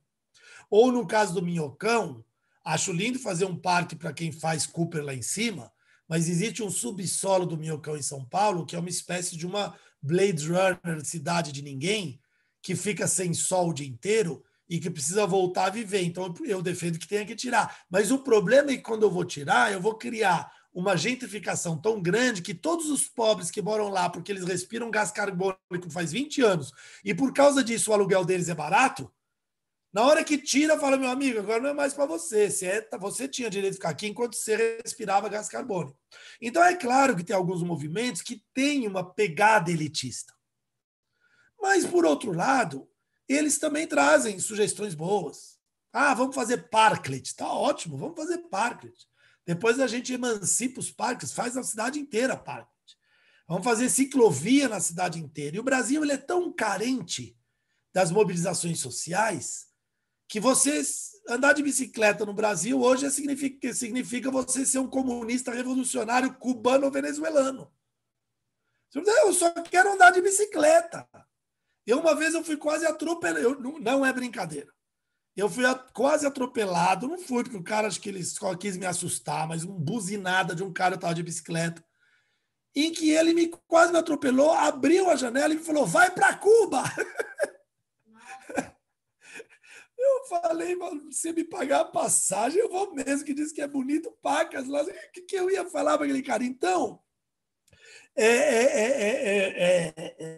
na verdade, eu entrei na brincadeira dele, na briga dele, eu fui no farol seguinte, ele parou e eu parei do lado dele, e aí ele me olhou meio assustado, abriu assim, eu virei para ele e falei assim, seu comunista! Aí ele olhou com uma cara...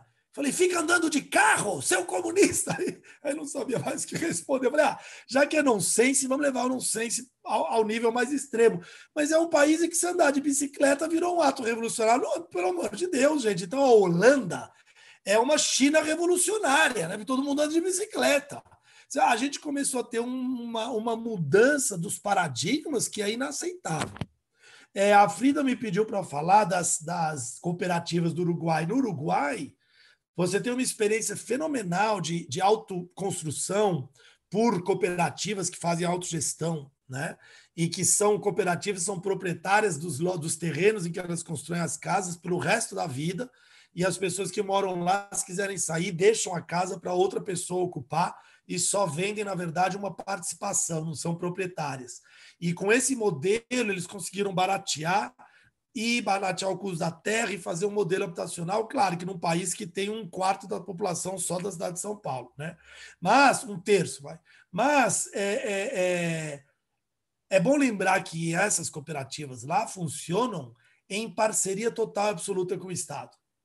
É uma proposição do Estado. Ele aceita as cooperativas, ele dialoga, ele abre licitações para as cooperativas, ele faz um projeto de gestão comum dos recursos e assim por diante. Então, isso que a Frida está colocando é fundamental. É a ideia de que a gestão da cidade, da produção do espaço urbano, tem que ser feita pelo viés da participação social permanente e absolutamente estrutural. Muito bom, né? Se deixar, a gente fica aqui até amanhã, né? Somos todos apaixonados por arquitetura e urbanismo. Tem uma pergunta aqui da Heloísa sobre como lidar com o preconceito dos próprios colegas em relação ao valor mais baixo cobrado pelo projeto em arquitetura social. Digo isso pois participo de grupos nas redes sociais e quando alguém posta um valor mais acessível para pessoas de baixa renda, alguns arquitetos não concordam com isso. E uma pergunta da Giovana que eu acho que ela meio que já foi respondida, né? Falando que ela participou de uns fóruns na cidade, na época do plano diretor de São José dos Campos, a grande maioria presente reclamou que os termos apresentados eram muito técnicos, e isso tem muito a ver com o analfabetismo urbanístico, né? Da população. Eu queria saber como seria possível, de maneira mais prática, que nós podemos levar esse conhecimento de maneira mais simples para pessoas e difundir a ideia que a nossa profissão é desnecessária. Quer dizer... Vamos juntar. Acho que dá para responder as duas, né, professor? Vamos juntar as duas. Porque essa primeira, na verdade é o seguinte, a pessoa que tem esse preconceito é porque ela foi contaminada pela essa formação que eu falei de achar que a arquitetura é uma profissão de glamour e que se vier um gaiato qualquer e vai falar que aquela minha profissão incrível que eu faço, só eu sou capaz de fazer, eu faço ela por um preço muito baixo, eu estou rebaixando e desvalorizando. É que nem um cirurgião, né, que cobra uma fortuna para fazer aquela cirurgia, ele olha e fala assim, não, mas você não vai fazer isso no SUS gratuitamente, isso desvaloriza a minha grandeza, né, a minha dimensão como arquiteto, não, como cirurgião e tal. Então é uma visão extremamente elitista, uma visão antissocial, é uma visão que não entende que as profissões elas podem ter o seu caráter mercadológico, mas elas têm que ter sempre a sua vocação social, e que a vocação social ela é obrigatoriamente uma parte da profissão que vai trabalhar com uma perspectiva de enriquecimento menor, né? Ninguém vai virar milionário trabalhando com favela ou dando aula que nem a gente dá aqui. Ninguém vai virar milionário fazendo arquitetura social, mas a gente consegue viver dignamente. O que eu acho que para mim está mais do que bom. Morrerei feliz. Embora não tenha comprado um Rolex aos 50 anos, como dizem lá na França, tem uns caras falando assim, se você não comprou um Rolex aos 50 anos, é sinal que você fracassou na vida, né? Então, eu sou um fracassado, porque meu relógio é chinês, de sei lá quantos reais, então, bom, eu fracassei na vida, mas tudo bem, estou feliz, né? Mas fiz muita coisa útil. Então, eu acho que a gente tem que fazer um pouco essa avaliação permanente, de fato. E talvez conversar com essa pessoa no WhatsApp, fazer ela entender. Vai fazer o seu projeto. Se você tiver gente que paga pelo que você está propondo, ótimo, sorte sua. Mas eu acho que as pessoas muito pobres também têm direito. Agora, o que seria ideal seria que o Estado me ajudasse nisso. Essa não é uma discussão só nossa. Você sabe que na França, por exemplo, desde 1930, mais ou menos, com qualquer projeto público para habitação social tinha que ter concurso de arquitetura. Então, isso garantia serviço para os arquitetos. Porque tinha um monte de qualquer prefeiturinha fazer habitação. Aí veio uma lei que diz que toda prefeitura tem que ter 25% do seu parque habitacional, ou seja, o total das suas casas tem que ser de habitação social. Então, eu junto um com o outro, a prefeitura faz concursos, os arquitetos têm sempre trabalho público para fazer, com preços dados pelo Estado, mas eram bons. Esse ano, com esse presidente que está lá, Macron, que é um presidente meio neoliberal, meio totalmente, ele veio com essa história e pela primeira vez caiu isso. Um desastre. Se chama Lei Elan, ela se chama. Tiraram a obrigatoriedade do concurso de arquitetura dos projetos de habitação social na França. Então, isso mostra que você tem que ter o apoio do Estado nesse esforço, mas tem que ter também o esforço grande de mostrar para as pessoas que nenhuma profissão sobrevive se ela for assim, e que não dá para eu olhar, porque, na verdade, o que acontece? Acontece o seguinte, o que é mais difícil? É mais difícil eu pegar um projeto de uma casa em que o sujeito me paga 15 mil reais o metro quadrado, me dá, quem que tiver interessado aí, alguém quiser um belo projeto de arquitetura, estou aqui disponível, tá? Pode me contratar, 15 mil reais o metro quadrado. Eu faço uma casa ambulante sobre rosa de ponta cabeça, barco, faz o que quiser. Agora eu faço o seguinte, agora faz um projeto para a prefeitura, por R$1.000 o metro quadrado, tendo que botar uma densidade habitacional de 700 habitantes por hectare, num conjunto cuja unidade não pode passar de 20 mil reais, né? E que tem que ser feita rapidamente. Então, o que é mais difícil no grupo do WhatsApp? O mais difícil é o que uma está querendo fazer para o mais pobre ou o que está fazendo a outra que está cobrando um dinheirão? Me desculpem dizer, mas a arquitetura de projetual mais difícil é aquela que é justamente aquela que enfrenta as dificuldades. E, por incrível que pareça, ela deveria ganhar mais. Mas deveria ganhar mais com o apoio do Estado, porque o cara não vai poder pagar. Então, essa questão desse glamour tem que ser visto com muito cuidado, né? E aí eu acho que junta na segunda pergunta pelo seguinte, o mais divertido disso, quem se forma em arquitetura e vai trabalhar, pegar ali na batente, vai para a obra, sabe disso, é que qualquer mestre de obra entende mais de construção do que qualquer arquiteto recém-formado. E muitas vezes que qualquer engenheiro, nem todos os engenheiros às vezes estão ali, que fizeram estágio em obra, mas os arquitetos, eles chegam lá. Existe uma velha história do pessoal do mutirão, eu podia ter perguntado ontem lá para o Rafa se ele passou por isso, a Frida talvez já tenha passado por isso, mas o pessoal da usina, das antigas, o Wagner Germano, que deu aula comigo, com o Paulo, muito tempo, muito querido, ele contava uma história ótima, que é quando ele era recém-formado, ele chegava ali e aí falava assim, o pedreiro, o mestre de obra ali virava para ele e falava assim, doutor, qual vai ser o traço aí do concreto? E aí, faz quanto por quanto? Quanto de areia para quanto de cimento? Para quanto de ar? E diz que eles ficavam olhando assim, quanto de pedra tal. Então, o que você faz normalmente aí? Vamos ver se. E ficava um ping-pong tentando disfarçar que eles não tinham a menor ideia de que era.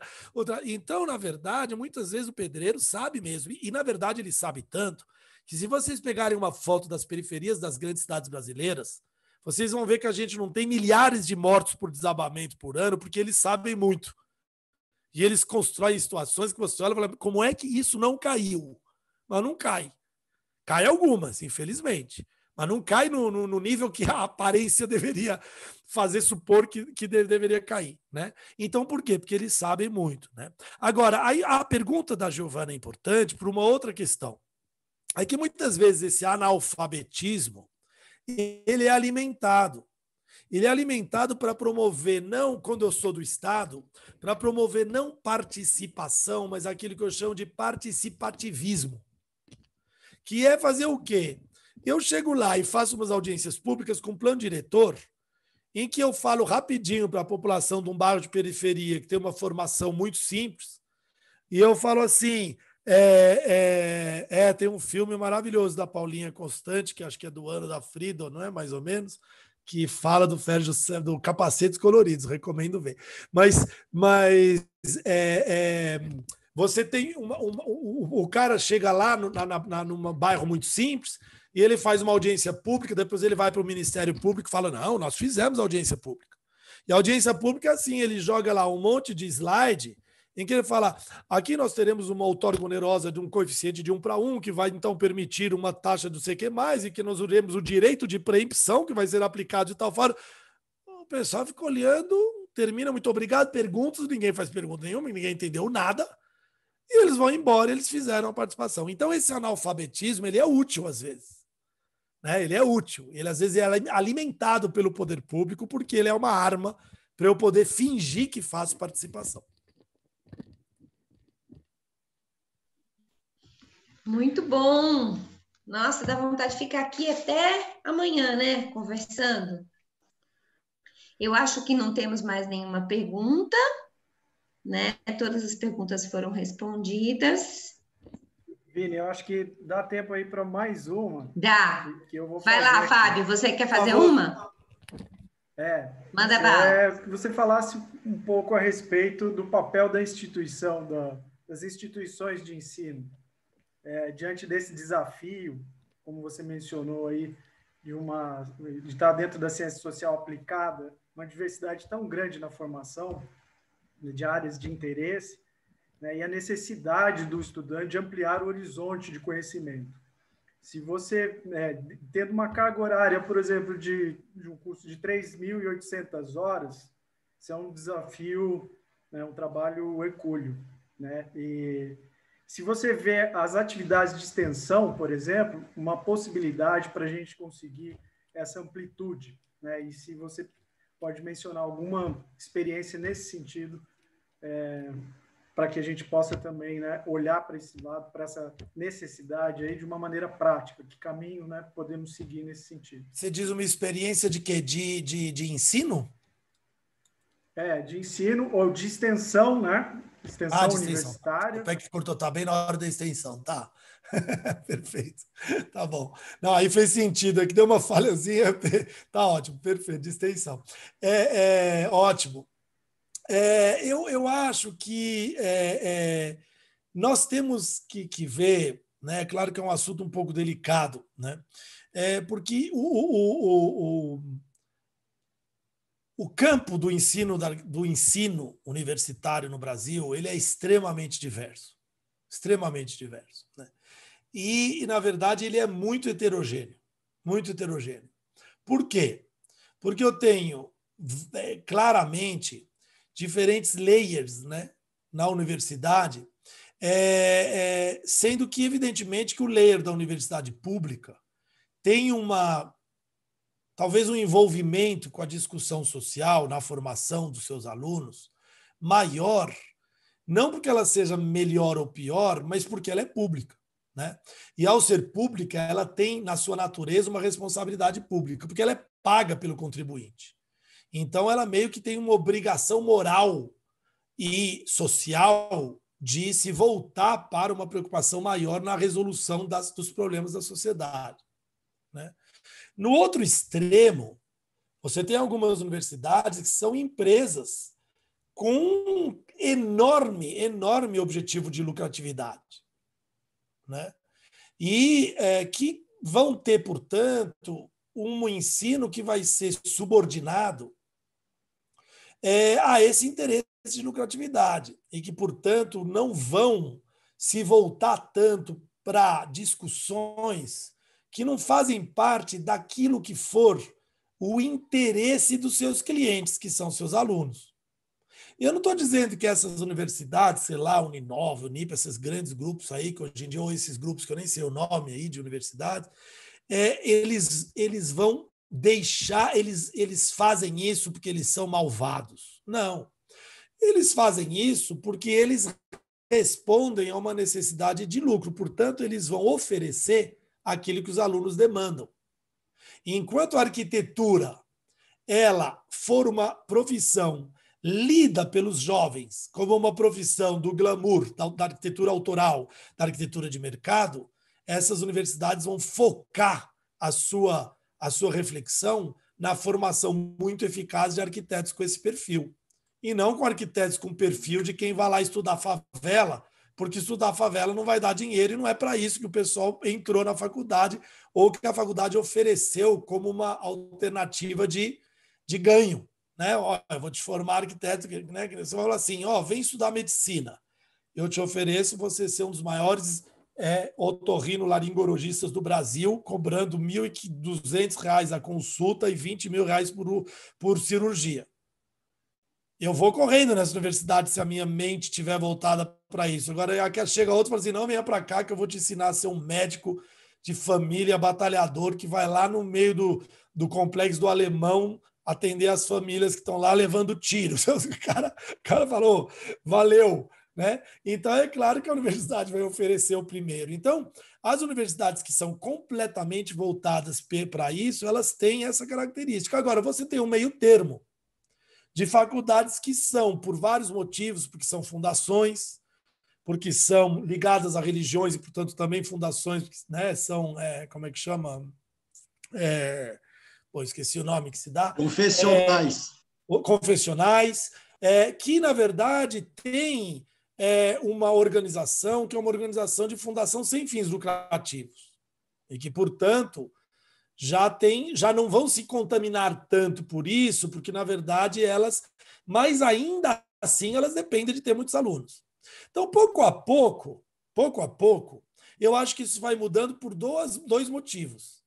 Primeiro, porque é aquilo que eu falei, o universo está mudando, o universo de atuação.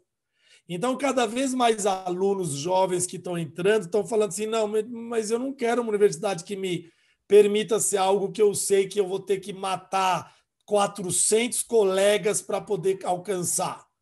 Eu talvez esteja buscando aqui uma coisa que me permita uma formação mais ampla. Segundo ponto, nós tivemos no Brasil, nas últimas décadas, uma ampliação enorme do acesso à universidade, tanto com a ampliação da universidade pública como a ampliação das bolsas, que vocês devem ter tido muitas aí. Isso permitiu uma democratização do acesso à universidade. E tem muita gente que entra na universidade falando assim, não, eu acho super legal vocês quererem me formar como otorrino para ganhar mais, mas eu vim de um bairro que eu sei que precisa de médico. E eu estou interessado em me formar porque eu venho dessa realidade.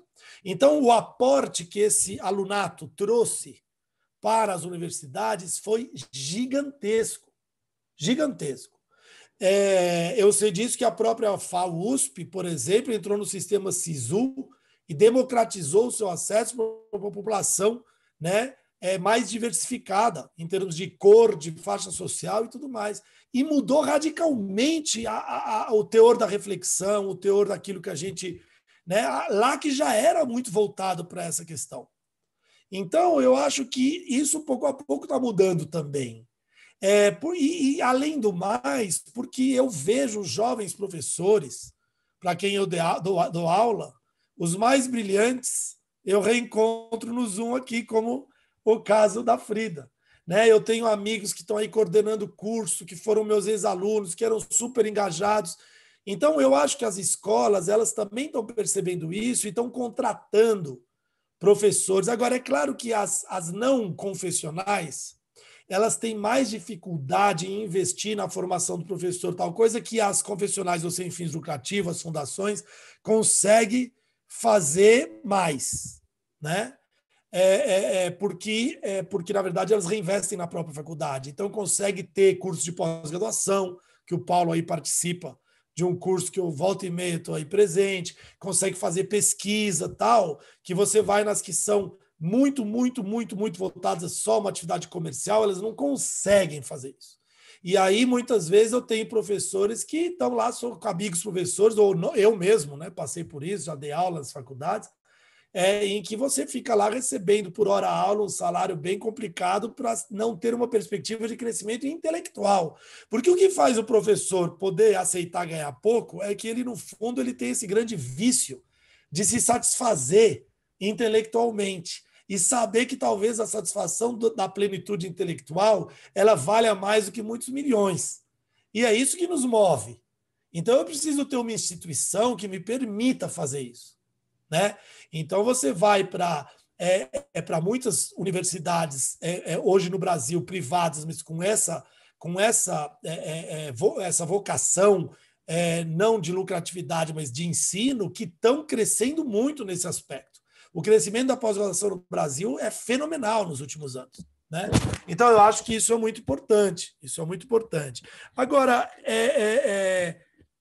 além disso, né, você tem a questão que quando essas universidades elas começam a voltar o olhar para essas questões sociais, elas começam a se implicar no que a gente chama de extensão. Eu estou liderando um projeto de pesquisa da FAPESP temático que é essencialmente sobre extensão. A gente, como dizer, a gente sistematizar a reflexão em torno da produção de extensão e o papel da universidade nesses projetos urbanísticos de extensão, nos quais o meu laboratório participa muito e faz muito. Né? Ela vem junto com essa preocupação. Eu ainda, por mais que eu faça isso, eu sou alguém que, teoricamente, sou contrário ao termo extensão. Porque eu acho que a extensão não deveria ser um dos tripés da faculdade. A extensão deveria ser o comprometimento público-social e ela deveria ser parte integrante dos dois pés, pesquisa e ensino. Não deveria vir como uma coisa a mais. Toda pesquisa e ensino dentro das áreas aplicadas socialmente, mas em todas as áreas, deveriam ter um componente de comprometimento social aplicado. Né? Então, eu acho que isso seria... a ideia do Darcy, né? O Paulo colocou aí. Isso seria o caminho certo. Agora, antes da gente chegar lá, vamos então fazer muita extensão, né? Porque eu acho que ela é uma maneira de fazer a universidade também sair da sua bolha e perceber o que é aquela realidade sobre a qual ela tem que trabalhar. Porque senão ela se fecha no mundinho do ensino da produção intelectual, que se retroalimenta, se autoalimenta permanentemente, também com vaidades, também com latismos, também com pontuações e títulos, né? Com pequenos poderes na universidade, e que vai se afastando dessa necessidade, porque no fundo vai criando uma espécie de uns feudos protegidos, uns castelos, que na verdade ninguém lá está interessado em fazer nada a não ser proteger o seu próprio espaço, a sua própria fama e seu próprio poder dentro da universidade. Então, tudo na sociedade precisa desse comprometimento. Eu acho que a universidade não foge disso. Não sei se eu respondi a sua pergunta, mas é mais ou menos por aí. Muito bem, obrigado, João. Acho que não temos mais tempo. Tem pergunta? Não, né?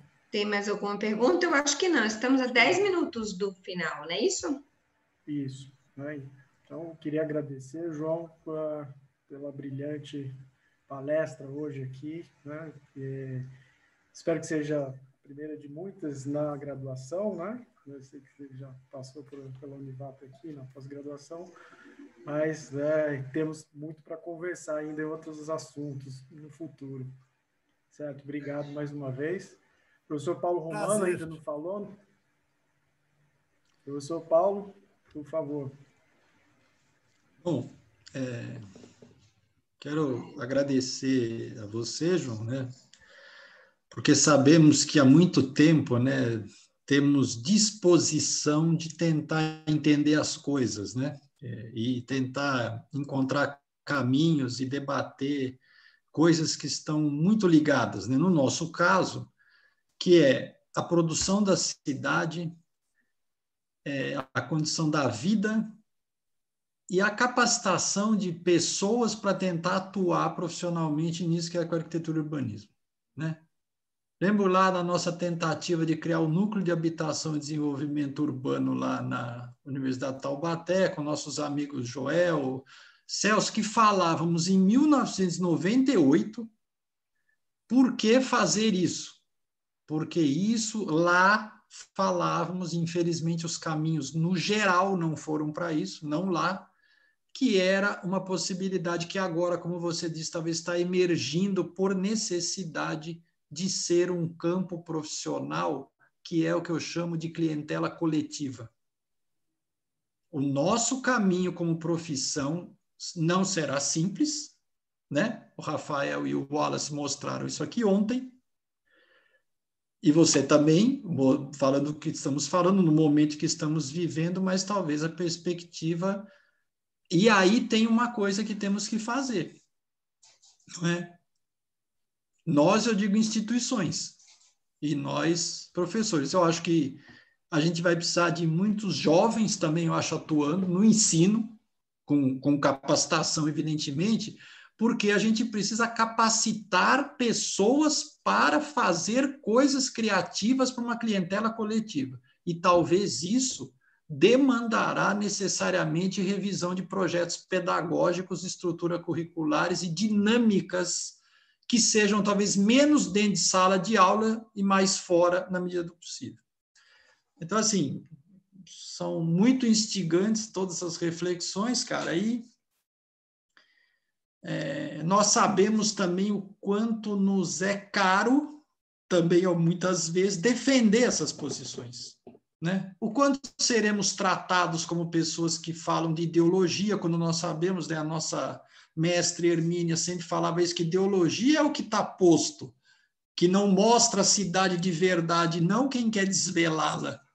Mas a gente continua nessa luta, e muito, muito obrigado por você estar aqui conosco e também parabenizar pelas excelentes questões que foram colocadas aqui. Obrigado, João. Muito obrigado, eu que agradeço pelas suas palavras, eu concordo, você sabe que nós somos companheiros aí nessa luta, né?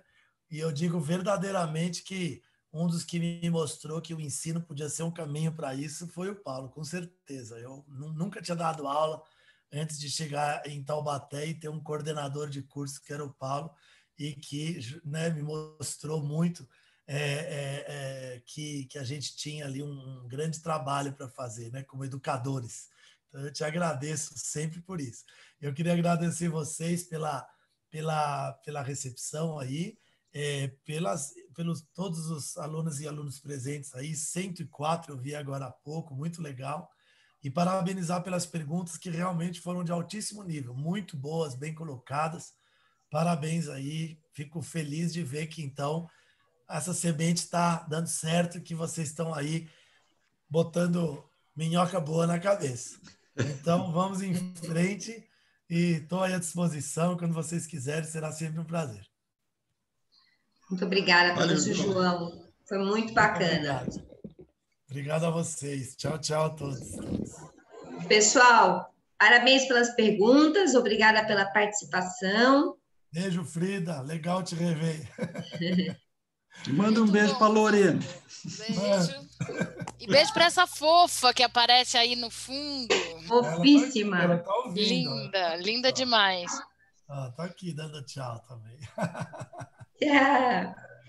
Lembrando a todos que a CEAL continua, viu, gente? Ainda tem mais evento amanhã e depois, a semana toda praticamente. Quinta e sexta tem NIC, né, Fábio? Então, a galera continue participando, que vai dar muito caldo ainda. A semana toda vai ter bastante discussão interessante para vocês participarem. Fiquei muito feliz de ver meus alunos aqui fazendo perguntas pertinentes, viu? Muito legal.